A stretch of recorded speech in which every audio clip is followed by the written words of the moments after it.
ಓಂ ಶಾಂತಿ. ಮಧುರಾತಿ ಮಧುರ ಶಿವ ಪರಮಾತ್ಮ ತಂದೆಯ ಮಧುರ ಮಹಾವಾಕ್ಯವನ್ನು ಕೇಳೋಣ. ಇಂದಿನ ಮುರಳಿಯ ದಿನಾಂಕವಾಗಿದೆ 23/9/2025. ಪ್ರಾತಃ ಮುರಳಿ ಬಾಪ್ದಾದ ಮಧುಬನ್. ಮಧುರ ಮಕ್ಕಳೇ, ಪ್ರತಿ ಮಾತಿನಲ್ಲಿ ಯೋಗ ಬಲದಿಂದ ಕೆಲಸವನ್ನು ತೆಗೆದುಕೊಳ್ಳಿ. ತಂದೆಯೊಂದಿಗೆ ಏನನ್ನು ಕೇಳುವ ಮಾತಿಲ್ಲ. ನೀವು ಈಶ್ವರಿಯ ಸಂತಾನರಾಗಿದ್ದೀರಿ, ಆದ್ದರಿಂದ ಯಾವುದೇ ಆಸುರಿ ಕಾರ್ಯವನ್ನು ಮಾಡಬೇಡಿ. ಇಂದಿನ ಪ್ರಶ್ನೆಯಾಗಿದೆ, ನಿಮ್ಮ ಈ ಯೋಗ ಬಲದ ಚಮತ್ಕಾರವೇನು? ಉತ್ತರ: ಈ ಯೋಗ ಬಲದಿಂದಲೇ ನಿಮ್ಮ ಎಲ್ಲ ಕರ್ಮೇಂದ್ರಿಯಗಳು ವಶವಾಗಿ ಬಿಡುತ್ತದೆ. ಯೋಗ ಬಲವಿಲ್ಲದೆ ನೀವು ಪಾವನರಾಗಲು ಸಾಧ್ಯವಿಲ್ಲ. ಯೋಗ ಬಲದಿಂದಲೇ ಇಡೀ ಸೃಷ್ಟಿಯು ಪಾವನಾಗುತ್ತದೆ. ಆದ್ದರಿಂದ ಪಾವನರಾಗಲು ಹಾಗೂ ಭೋಜನವನ್ನು ಶುದ್ಧ ಮಾಡಿಕೊಳ್ಳಲು ನೆನಪಿನ ಯಾತ್ರೆಯಲ್ಲಿರಿ. ಯುಕ್ತಿಯಿಂದ ನಡೆಯಿರಿ, ನಮ್ರತೆಯಿಂದ ವ್ಯವಹಾರ ಮಾಡಿ. ಓಂ ಶಾಂತಿ. ಆತ್ಮಿಕ ತಂದೆಯು ಆತ್ಮಿಕ ಮಕ್ಕಳಿಗೆ ತಿಳಿಸಿಕೊಡುತ್ತಾರೆ.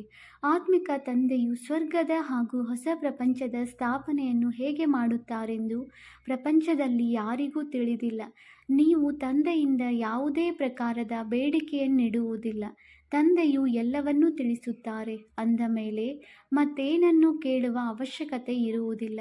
ತಾವಾಗಿಯೇ ತಿಳಿಸುತ್ತಿರುತ್ತಾರೆ. ತಂದೆಯು ಹೇಳುತ್ತಾರೆ, ಕಲ್ಪ ಕಲ್ಪವು ನಾನು ಈ ಭಾರತ ಖಂಡದಲ್ಲಿ ಬಂದು ಏನು ಮಾಡಬೇಕಾಗಿದೆ ಎಂಬುದು ನನಗೆ ತಿಳಿದಿದೆ. ನೀವು ತಿಳಿದುಕೊಂಡಿಲ್ಲ. ಪ್ರತಿನಿತ್ಯವೂ ತಿಳಿಸುತ್ತಿರುತ್ತಾರೆ. ಬಲೆ, ಯಾರಾದರೂ ಒಂದು ಶಬ್ದವನ್ನು ಕೇಳದಿದ್ದರೂ ಸಹ ತಂದೆಯು ತಾವಾಗಿಯೇ ಎಲ್ಲವನ್ನೂ ತಿಳಿಸುತ್ತಾರೆ. ಬಾಬಾ, ಆಹಾರ ಪಾನೀಯಗಳ ವಿಷಯದಲ್ಲಿ ಕಷ್ಟವಾಗುತ್ತದೆ ಎಂದು ಕೆಲವೊಮ್ಮೆ ಕೇಳುತ್ತಾರೆ. ಇದಂತೂ ತಿಳುವಳಿಕೆಯ ಮಾತಾಗಿದೆ. ತಂದೆಯು ತಿಳಿಸಿದ್ದಾರೆ, ಪ್ರತಿ ಮಾತಿನಲ್ಲಿ ಯೋಗ ಬಲದಿಂದ ಕೆಲಸ ತೆಗೆದುಕೊಳ್ಳಿ. ನೆನಪಿನ ಯಾತ್ರೆಯಿಂದ ಕೆಲಸ ತೆಗೆದುಕೊಳ್ಳಿ. ಮತ್ತೆಲ್ಲಿಗೆ ಹೋದರೂ ಸಹ ಮುಖ್ಯ ಮಾತೇನೆಂದರೆ ತಂದೆಯನ್ನು ಅವಶ್ಯವಾಗಿ ನೆನಪು ಮಾಡಬೇಕಾಗಿದೆ. ಮತ್ಯಾವುದೇ ಆಸುರಿ ಕೆಲಸವನ್ನು ಮಾಡಬಾರದು. ನಾವು ಈಶ್ವರಿಯ ಸಂತಾನರಾಗಿದ್ದೇವೆ. ಅವರು ಎಲ್ಲರ ತಂದೆಯಾಗಿದ್ದಾರೆ. ಎಲ್ಲರಿಗಾಗಿ ಒಂದೇ ಶಿಕ್ಷಣವನ್ನು ಕೊಡುತ್ತಾರೆ. ಮಕ್ಕಳೇ, ಸ್ವರ್ಗದ ಮಾಲೀಕರಾಗಬೇಕೆಂದು ತಂದೆಯು ಶಿಕ್ಷಣ ಕೊಡುತ್ತಾರೆ. ರಾಜಧಾನಿಯಲ್ಲಿಯೂ ಪದವಿಗಳು ಇರುತ್ತವೆಯಲ್ಲವೇ? ಪ್ರತಿಯೊಬ್ಬರ ಪುರುಷಾರ್ಥದನುಸಾರ ಪದವಿ ಇರುತ್ತದೆ.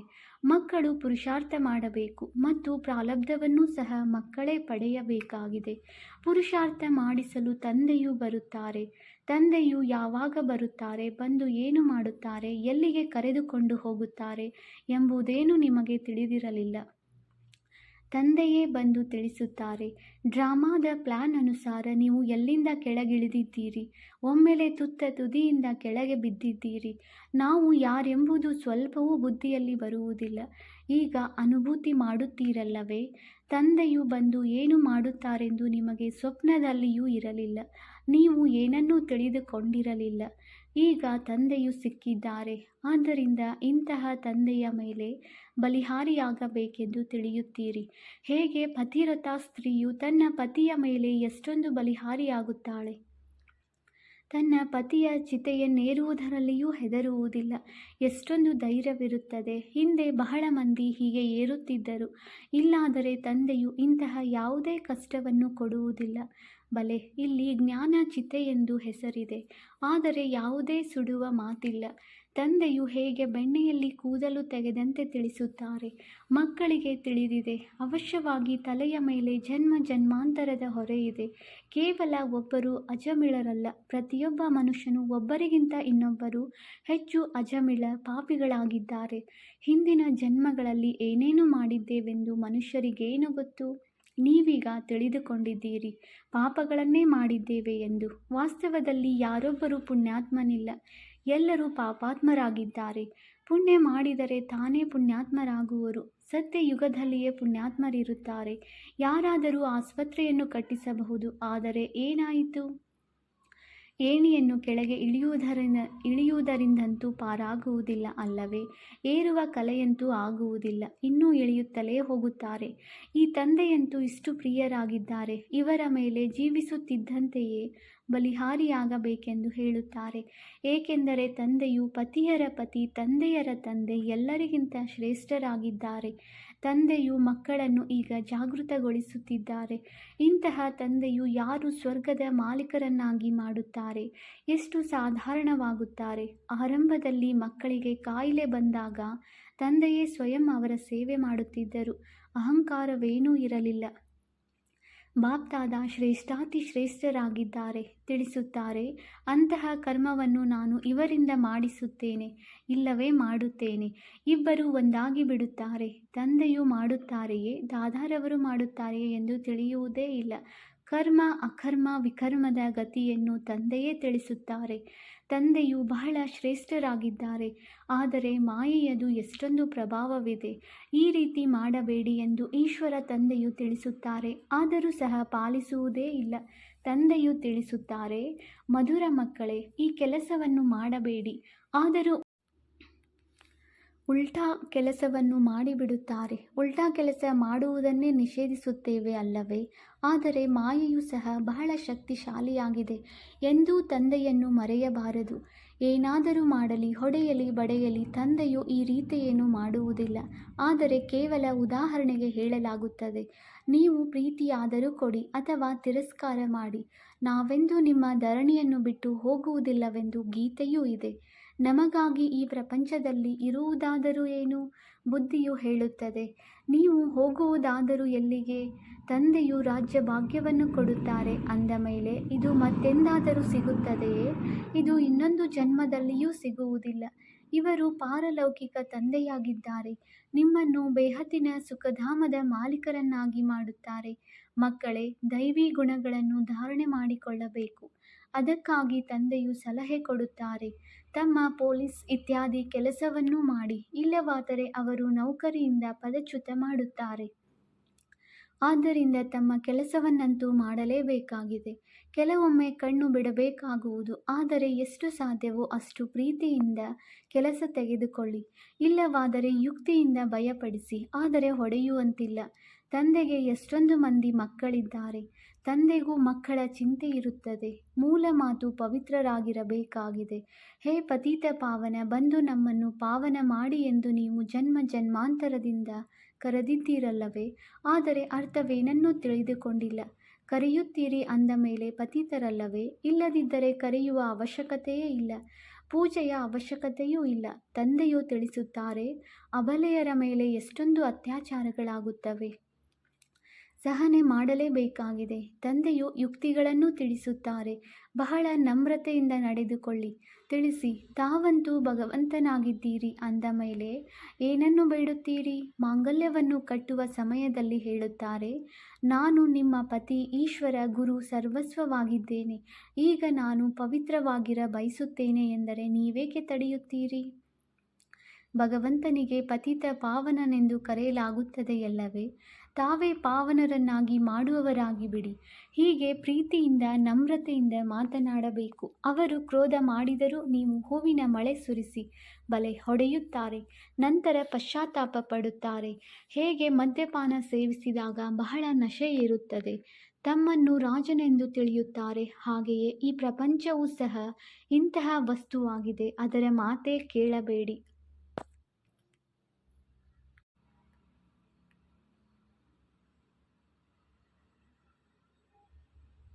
ಪಶ್ಚಾತ್ತಾಪ ಪಡುತ್ತಾರೆ. ಆದರೆ ಹವ್ಯಾಸವಾಗಿರುವುದರಿಂದ ಅದು ಬಿಟ್ಟು ಹೋಗುವುದೇ ಇಲ್ಲ. ಒಂದೆರಡು ಬಾರಿ ವಿಕಾರದಲ್ಲಿ ಹೋಗಿ ನಂತರ ಅದರ ನಶೆ ಏರಿತೆಂದರೆ ಮತ್ತೆ ಬೀಳುತ್ತಲೇ ಇರುತ್ತಾರೆ. ಹೇಗೆ ನಶೆಯ ಪದಾರ್ಥಗಳು ಖುಷಿಯಲ್ಲಿ ತರುತ್ತವೆ, ವಿಕಾರವೂ ಹಾಗೆಯೇ. ಇಲ್ಲಿ ಬಹಳ ಪರಿಶ್ರಮವಿದೆ. ಯೋಗ ಬಲವಿಲ್ಲದೆ ಯಾವುದೇ ಕರ್ಮೇಂದ್ರಿಯವನ್ನು ವಶಪಡಿಸಿಕೊಳ್ಳಲು ಸಾಧ್ಯವಿಲ್ಲ. ಯೋಗ ಬಲದ್ದೇ ಚಮತ್ಕಾರವಿದೆ. ಆದ್ದರಿಂದ ಹೆಸರು ಪ್ರಸಿದ್ಧವಾಗಿದೆ. ಇಲ್ಲಿ ಯೋಗವನ್ನು ಕಲಿಯಲು ವಿದೇಶದಿಂದಲೂ ಬರುತ್ತಾರೆ. ಶಾಂತಿಯಲ್ಲಿ ಕುಳಿತಿರುತ್ತಾರೆ. ಮನೆಯಿಂದ ದೂರವಾಗುತ್ತಾರೆ. ಆದರೆ ಅದಂತೂ ಅರ್ಧಕಲ್ಪಕ್ಕಾಗಿ. ತಾತ್ಕಾಲಿಕ ಶಾಂತಿಯಾಯಿತು. ಯಾರಿಗೂ ಸತ್ಯ ಶಾಂತಿಯ ಬಗ್ಗೆ ತಿಳಿದೇ ಇಲ್ಲ. ತಂದೆಯು ತಿಳಿಸುತ್ತಾರೆ, ಮಕ್ಕಳೇ, ನಿಮ್ಮ ಸ್ವಧರ್ಮವು ಶಾಂತಿಯಾಗಿದೆ. ನೀವು ಶರೀರದಿಂದ ಕರ್ಮ ಮಾಡುತ್ತೀರಿ. ಎಲ್ಲಿಯವರೆಗೆ ನೀವು ಶರೀರ ಧಾರಣೆ ಮಾಡುವುದಿಲ್ಲವೋ ಅಲ್ಲಿಯವರೆಗೆ ಆತ್ಮವು ಶಾಂತವಾಗಿರುತ್ತದೆ, ಮತ್ತೆ ಎಲ್ಲಿಗೋ ಹೋಗಿ ಪ್ರವೇಶ ಮಾಡುತ್ತದೆ. ಇಲ್ಲಂತೂ ಕೆಲವರು ಸೂಕ್ಷ್ಮ ಶರೀರದೊಂದಿಗೆ ಅಲಿಯುತ್ತಿರುತ್ತಾರೆ. ಅವರಿಗೆ ಛಾಯೆಯ ಶರೀರವಿರುತ್ತದೆ. ಅದರಲ್ಲಿ ಕೆಲವರು ದುಃಖ ಕೊಡುವವರಿರುತ್ತಾರೆ, ಇನ್ನು ಕೆಲವರು ಒಳ್ಳೆಯವರಿರುತ್ತಾರೆ. ಇಲ್ಲಿಯೂ ಕೆಲವರು ಬಲೆ ಮನುಷ್ಯರಾಗಿದ್ದರೂ ಸಹ ಯಾರಿಗೂ ದುಃಖವನ್ನೇ ಕೊಡುವುದಿಲ್ಲ. ಕೆಲವರು ಬಹಳ ದುಃಖ ಕೊಡುತ್ತಾರೆ, ಹೇಗೆ ಸಾಧು ಮಹಾತ್ಮರಂತೆ ಇರುತ್ತಾರೆ.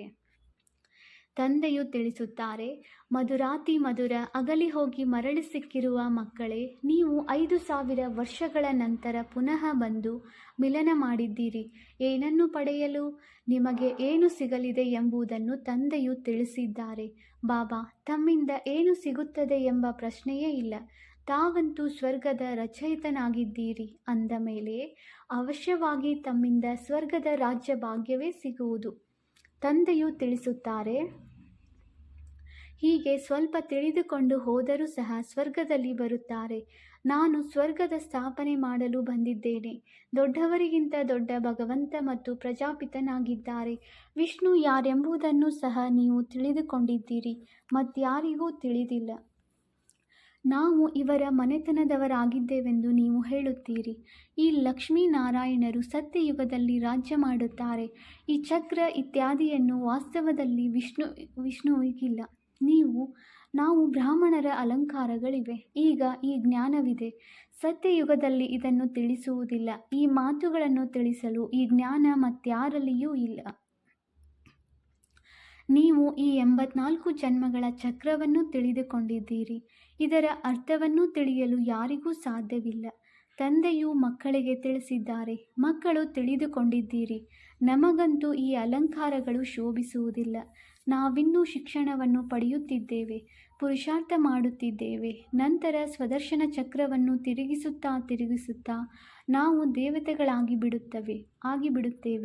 ಸ್ವದರ್ಶನ ಚಕ್ರ ಅರ್ಥಾತ್ ರಚಯಿತ ಮತ್ತು ರಚನೆಯ ಆದಿ ಮಧ್ಯ ಅಂತ್ಯವನ್ನು ತಿಳಿದುಕೊಳ್ಳಬೇಕಾಗಿದೆ. ಸೃಷ್ಟಿ ಚಕ್ರವು ಹೇಗೆ ಸುತ್ತುತ್ತದೆ ಎಂಬುದು ಇಡೀ ಪ್ರಪಂಚದಲ್ಲಿ ಯಾರೂ ತಿಳಿಸಲು ಸಾಧ್ಯವಿಲ್ಲ. ತಂದೆಯು ಎಷ್ಟು ಸಹಜ ಮಾಡಿ ತಿಳಿಸಿಕೊಡುತ್ತಾರೆ. ಈ ಸೃಷ್ಟಿ ಚಕ್ರದ ಆಯಸ್ಸು ದೀರ್ಘವಾಗಿರಲು ಸಾಧ್ಯವಿಲ್ಲ. ಇಷ್ಟೊಂದು ಮಂದಿ ಮನುಷ್ಯರಿರುವ ಕಾರಣ ಮನುಷ್ಯರಿರುವ ಸಮಾಚಾರವನ್ನೇ ತಿಳಿಸಲಾಗುತ್ತದೆ. ಆಮೆಗಳೆಷ್ಟಿದೆ, ಮೀನುಗಳೆಷ್ಟಿದೆ ಎಂದು ತಿಳಿಸುವುದಿಲ್ಲ. ಮನುಷ್ಯರದೇ ಮಾತಿದೆ. ನಿಮ್ಮಿಂದಲೂ ಪ್ರಶ್ನಿಸುತ್ತಾರೆ. ಎಲ್ಲವನ್ನೂ ತಂದೆಯು ತಿಳಿಸಿಕೊಡುತ್ತಾರೆ. ಕೇವಲ ಅದರ ಮೇಲೆ ಪೂರ್ಣ ಗಮನ ಕೊಡಬೇಕಾಗಿದೆ. ತಂದೆಯು ತಿಳಿಸುತ್ತಾರೆ, ನೀವು ಯೋಗ ಬಲದಿಂದ ಜನ್ಮ ಪಡೆಯುತ್ತೀರಿ ಅಂದ ಮೇಲೆ ಯೋಗ ಬಲದಿಂದ ಆಹಾರವು ಶುದ್ಧವಾಗಲು ಸಾಧ್ಯವಿಲ್ಲವೇ? ಒಳ್ಳೆಯದು, ನೀವಂತೂ ಈ ರೀತಿಯಾಗಿದ್ದೀರಿ. ಆದರೆ ಮತ್ಯಾರನ್ನಾದರೂ ತಮ್ಮ ಸಮಾನ ಮಾಡಿಕೊಳ್ಳುತ್ತೀರಾ? ನೀವೀಗ ತಿಳಿದುಕೊಂಡಿದ್ದೀರಿ. ತಂದೆಯು ಸ್ವರ್ಗದ ರಾಜ್ಯ ಭಾಗ್ಯವನ್ನು ಕೊಡಲು ಪುನಃ ಬಂದಿದ್ದಾರೆ ಅಂದ ಮೇಲೆ ಇದನ್ನು ತಿರಸ್ಕರಿಸಬಾರದು. ವಿಶ್ವದ ರಾಜ್ಯ ಭಾಗ್ಯವನ್ನು ತಿರಸ್ಕರಿಸಿದರೆ ಸಮಾಪ್ತಿ. ಮತ್ತೆ ಹೋಗಿ ಕಸದ ಬುಟ್ಟಿಯಲ್ಲಿ ಬೀಳಬೇಕಾಗುವುದು. ಇಡೀ ಪ್ರಪಂಚವು ಕೊಳಕಾಗಿದೆ ಅಂದ ಮೇಲೆ ಇದಕ್ಕೆ ಕಂಸವೆಂದೇ ಹೇಳುತ್ತಾರೆ. ಪ್ರಪಂಚದ ಸ್ಥಿತಿ ನೋಡಿ ಏನಾಗಿದೆ. ನೀವಂತೂ ತಿಳಿದುಕೊಂಡಿದ್ದೀರಿ, ನಾವು ವಿಶ್ವದ ಮಾಲೀಕರಾಗುತ್ತೇವೆಂದು. ಆದರೆ ಸತ್ಯಯುಗದಲ್ಲಿ ಒಂದೇ ರಾಜ್ಯವಿತ್ತು ಎಂಬುದನ್ನು ಯಾರೂ ತಿಳಿದುಕೊಳ್ಳುವುದಿಲ್ಲ. ತಮ್ಮ ಅಭಿಮಾನವಿರುತ್ತದೆ, ಆದ್ದರಿಂದ ಏನನ್ನೂ ಕೇಳುವುದಿಲ್ಲ. ಇದೆಲ್ಲವೂ ತಮ್ಮ ಕಲ್ಪನೆಯಾಗಿದೆ ಎಂದು ಹೇಳಿಬಿಡುತ್ತಾರೆ. ಕಲ್ಪನೆಯಿಂದಲೇ ಈ ಶರೀರವು ರಚನೆಯಾಗಿದೆ ಎಂದು ಹೇಳುತ್ತಾರೆ. ಅರ್ಥವೇನನ್ನೂ ತಿಳಿದುಕೊಂಡಿಲ್ಲ. ಇದು ಈಶ್ವರನ ಕಲ್ಪನೆಯಾಗಿದೆ. ಈಶ್ವರನು ಏನು ಬೇಕೋ ಅದನ್ನು ಮಾಡಬಲ್ಲರು. ಇದು ಅವರ ಆಟವಾಗಿದೆ ಎಂದು ಏನೇನೋ ಮಾತನಾಡುತ್ತಾರೆ. ಆ ಮಾತನ್ನೇ ಕೇಳಬೇಡಿ. ಈಗ ನೀವು ಮಕ್ಕಳು ತಿಳಿದುಕೊಂಡಿದ್ದೀರಿ. ತಂದೆಯು ಬಂದಿದ್ದಾರೆ. ಬಾಬಾ, ನಾವು ಪ್ರತಿ 5000 ವರ್ಷಗಳ ನಂತರ ತಮ್ಮಿಂದ ಸ್ವರ್ಗದ ಆಸ್ತಿಯನ್ನು ಪಡೆಯುತ್ತೇವೆಂದು ವೃದ್ಧೆಯರು ಸಹ ಹೇಳುತ್ತಾರೆ. ನಾವೀಗ ಸ್ವರ್ಗದ ರಾಜ್ಯ ಭಾಗ್ಯವನ್ನು ಪಡೆಯಲು ಬಂದಿದ್ದೇವೆ. ನಿಮಗೆ ತಿಳಿದಿದೆ, ಎಲ್ಲ ಪಾತ್ರಧಾರಿಗಳದು ತಮ್ಮ ಪಾತ್ರವಿದೆ. ಒಬ್ಬರ ಪಾತ್ರವು ಇನ್ನೊಬ್ಬರಿಗೆ ಹೋಲುವುದಿಲ್ಲ. ನೀವು ಪುನಃ ಇದೇ ನಾಮ ರೂಪದಲ್ಲಿ ಬಂದು ಇದೇ ಸಮಯದಲ್ಲಿ ತಂದೆಯಿಂದ ಆಸ್ತಿಯನ್ನು ತೆಗೆದುಕೊಳ್ಳುವ ಪುರುಷಾರ್ಥ ಮಾಡುತ್ತೀರಿ. ಇದು ಎಷ್ಟು ದೊಡ್ಡ ಸಂಪಾದನೆಯಾಗಿದೆ.